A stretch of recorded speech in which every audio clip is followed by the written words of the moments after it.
We're starting right here on 181 at the bottom. Cassie Logan. Yes, Miss Crocker? That's the third time I've caught you daydreaming this morning. Just because you managed to come in first on one of the examinations last week doesn't mean a thing this week. We're in a new quarter and everyone's slate is clean. You'll make no A's by daydreaming. You understand that? Yes'm, I said, not bothering to add that she repeated herself so much that all a body had to do was listen to the first few minutes of her lesson to be free to daydream to her heart's content. I'd think you'd just better sit in the back when you're not so comfortable, she said. Then maybe you'll pay more attention. But Miss Crocker raised her hand, indicating that she did not want to hear another word, and banished me to the very last row in front of the window. I slid onto the cold seat after its former occupant had eagerly left it for my warm quarters by the stove. As soon as Miss Crocker turned away, I mumbled a few indignant phrases, then hugged my Christmas sweater to me. I tried to pay attention to Miss Crocker, but the cold creeping under the windowsill made it impossible. Unable to bear the draft, I decided to line the sill with paper from my notebook. I ripped out the paper, then turned to the window. As I did, a man passed under it and disappeared. That man was Caleb Wallace. I raised my hand. Miss Crocker, may I be excused, please, ma'am? As soon as I had escaped Miss Crocker, I dashed to the front of the building. Caleb Wallace was standing in front of the 7th grade class building talking to Mr. Welliver and two white men whom I couldn't make out from where I stood. When the men entered the building, I turned and sped to the rear and carefully climbed onto the woodpile stacked behind it. I peeked cautiously through a broken window in Mama's classroom. The men were just entering, Caleb Wallace first, followed by a man I didn't know, and Mr. Harlan Granger. Mama seemed startled to see the men, but when Mr. Granger said, "Been hearing about your teaching, Mary. So as members of the school board, we thought we'd come by and learn something," she merely nodded and went on with her lesson. Mr. Welliver left the room, returning shortly with 3 folding chairs for the visitors. He himself remained standing. Mama was in the middle of history, and I knew that was bad. I could tell Stacy knew it too. He sat tense near the back of the room, his lips very tight, his eyes on the men. But Mama did not flinch. She always started her history class the first thing in the morning when the students were most alert, and I knew that the hour was not yet up. To make matters worse, her lesson for the day was slavery. She spoke on the cruelty of it, of the rich economic cycle it generated as slaves produced the raw products for the factories of the North and Europe, how the country profited and grew from the free labor of a people still not free. Before she had finished, Mr. Granger picked up a student's book, flipped it open to the pasted-over front cover, and pursed his lips.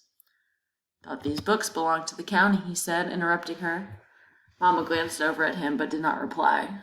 Mr. Granger turned the pages, stopped, and read something. "I don't see all them things you're teaching in here." "That's because they're not in there," Mama said. "Well, if it ain't in here, then you got no right teaching it. This book's approved by the Board of Education, and you're expected to teach what's in it." "I can't do that." "And why not?" Mama, her back straight and her eyes fixed on the men, answered, "Because all that's in that book isn't true." Mr. Granger stood. He laid the book back on the student's desk and headed for the door. The other board member and Caleb Wallace followed. At the door, Mr. Granger stopped and pointed at Mama. "You must be some kind of smart, Mary, to know more than the fellow who wrote that book. Smarter than the school board, too, I reckon." Mama remained silent, and Mr. Welliver gave her no support.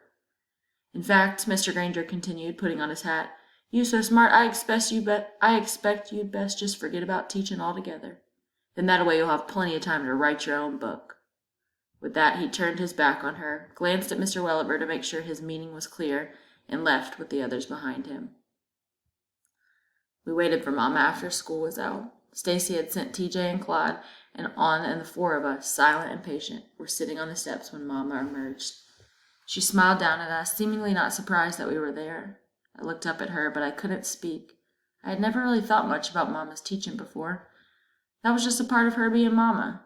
But now that she could not teach, I felt resentful and angry, and I hated Mr. Granger. "You all know?" she asked. We nodded as she slowly descended the stairs. Stacy took one handle of her heavy black satchel, and I took the other. Christopher John and Little Man each took one of her hands, and we started across the lawn. "Mama," said Christopher John when we reached the road, "can't you ever teach no more?" Mama did not answer immediately. When she did, her voice was muffled. Somewhere else, maybe, but not here, at least not for a while. But how's come, Mama? Demanded little man. How's come? Mama bit into her lower lip and gazed at the road. Because, baby, she said finally, I taught things some folks just didn't want to hear.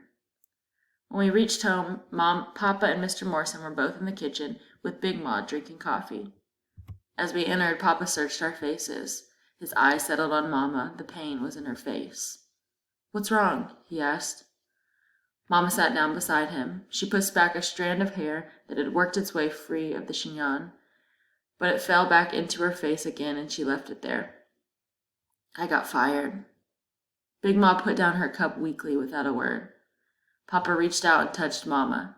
She said, Harlan Granger came to the school with Caleb Wallace and one of the school board members. Somebody had told them about those books I'd pasted over, but that was only an excuse. They're just getting at us any way they can because of shopping in Vicksburg. Her voice cracked. What'll we do, David? We needed that job. Papa gently pushed the stray hair back over her ear. We'll get by. Plant more cotton, maybe, but we'll get by. There was a quiet reassurance in his voice. Mama nodded and stood. Where are you going, child? Big Ma asked. Outside. I want to walk for a bit. Christopher John, little man, and I turned to follow her, but Papa called us back. Leave your mama be, he said. As we watched her slowly cross the backyard to the barren garden and head toward the south pasture, Mr. Morrison said, You know, with you here, Mr. Logan, you got no need of me. Maybe there's work to be had around here. Maybe I could get something. Help you out. Papa stared across at Mr. Morrison. There's no call for you to do that, he said. I'm not paying you anything as it is. Mr. Morrison said softly, I got me a nice house to live in, the best cooking a man could want. For the first time in a long time, I got me a family. That's a right good pay, I'd say. Papa nodded. You're a good man, Mr. Morrison, and I thank you for the offer, but I'll be leaving in a few weeks, and I'd rather you was here. His eyes focused on Mama again, a tiny figure in the distance now. Papa, rasped Christopher John, moving close to him.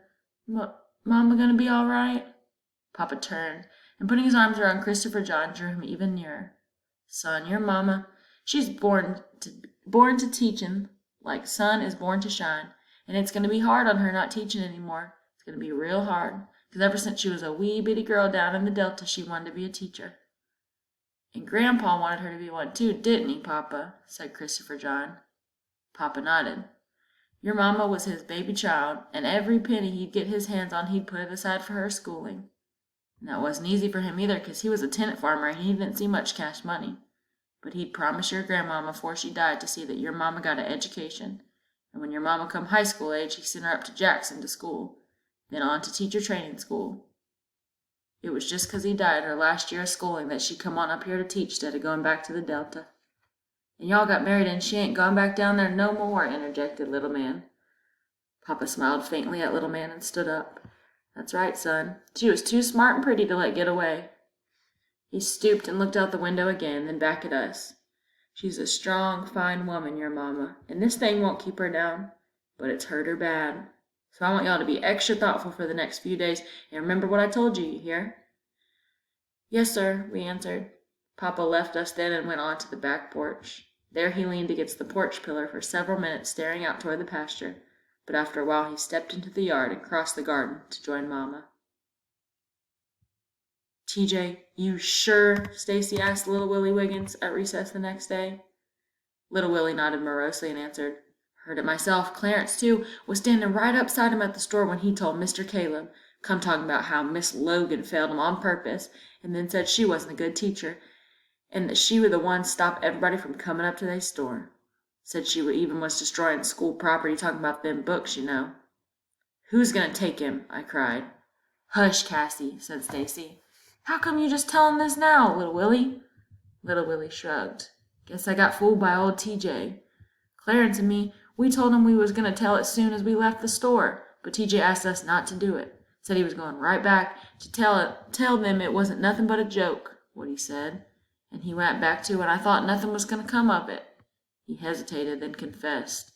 Didn't say nothing about it 'cause me and Clarence wasn't supposed to be up there ourselves. But then here come Mr. Granger yesterday and fires Miss Logan. I figure that's TJ's doing. He probably figured it too, I said. That's why he ain't in school today.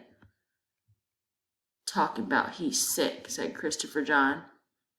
If he ain't now, he gonna be, prophesied little man, his tiny fist balled for action. Round here telling on Mama.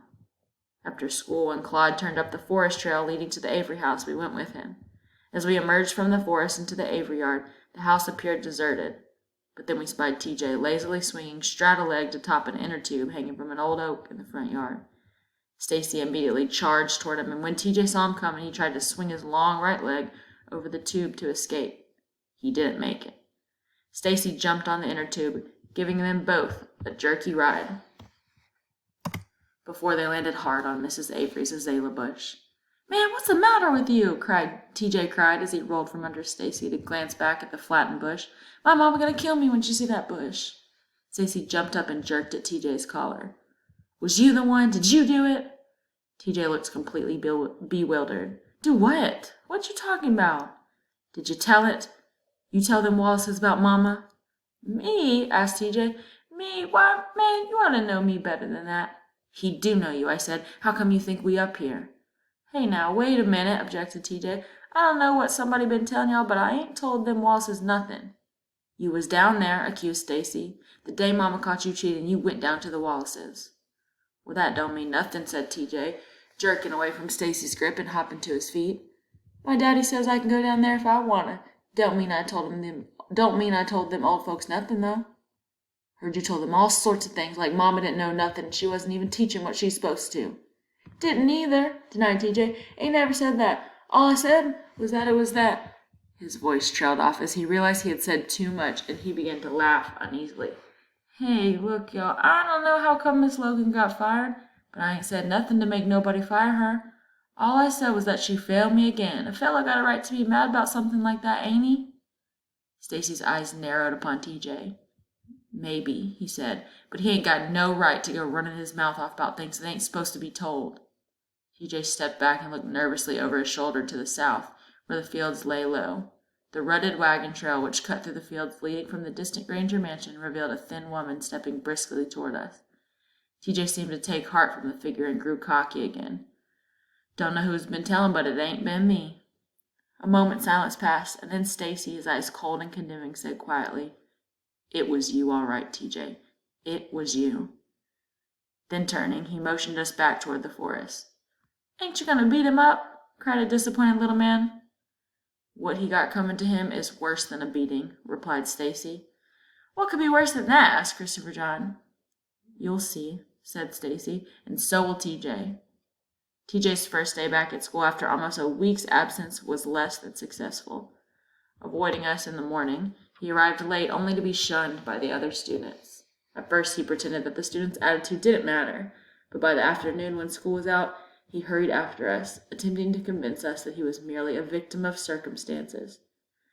Hey, y'all ain't gonna hold what Little Willie said against me, are you? He said. You still saying what Little Willie said ain't true? Questioned Stacy. Why, shoot, yeah, he exclaimed. When I catch up with that little rascal, I'm gonna beat him to a pulp. Around here telling everybody I got Miss Logan fired. Ain't nobody even speaking to me no more. Little Willie probably told them Wallace's that hisself, so he figures to get out of it by telling everybody it was... Oh, stop lying, TJ, I said testily. Don't nobody believe you. Well, I should have known you wouldn't, Cassie. You never liked me no way. Well, anyway, that's the truth, I agreed. But, TJ said, grinning again and turning toward little man and Christopher John, my little buddy Christopher John believes me, don't you, fellow? And you still my pal, ain't you, little man?